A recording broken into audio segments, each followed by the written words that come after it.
આજે અમે આવી ગયેલા ફોટો શૂટ પર અને કરણભાઈ તો ફોટા પાડતા હતા. જય શ્રી કૃષ્ણ, ગુડ મોર્નિંગ, સ્વાગત છે તમારા આજના મારા મિની બ્લોગમાં. હું પણ ફટાફટ રેડી થઈ ગયો અને અમારે જવાનું વલસાડ. તેથી અમે નીકળી ગયા વલસાડ જવા માટે.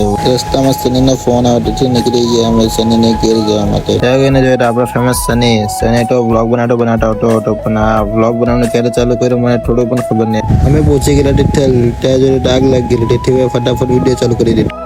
આ આપણા વલસાડની ફેમસ જગ્યા લવરિયા પોઈન્ટ કહેવાય છે, તમને બધાને ખબર જ હશે. ત્યાંથી અમે ગાડી ગઈને જોયું, આ માણસ એવો છે ને ફોનમાં જ લાગી રહે, શું કરે ખબર જ નહીં પડે.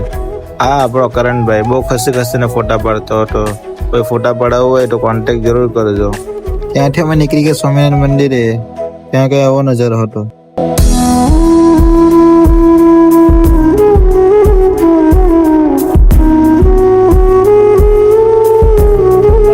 આજે તો ટાપે પણ બહુ હટ કરી દીધી. ઘરથી નહીં નીકળેલો હતો, પણ પછી પાછો ના વાઈ ગયો એવું લાગતું હતું. અમે વિચારેલું કે તિથલ દરિયા કિનારે ગઈને વિડીયો બનાવશું, પણ પાણી તો એટલું બધું હતું કે વિડીયો બનાવવા જેવું હતું જ નહીં. ત્યાંથી અમે નીકળી ઘરે જવા માટે અને વિચાર્યું કે રવિવારી પણ ભરાયેલી હશે. રસ્તામાં એક મેઇલ જે આવી ગયો. આ મેઇલ છે કે શું છે મને પણ ખબર નથી, તમને ખબર તો કમેન્ટ કરીને જણાવજો. ત્યાર પછી અમે પણ ફાઇનલ આવી ગયા માર્કેટમાં, બોલે તો રવિવારી બજાર.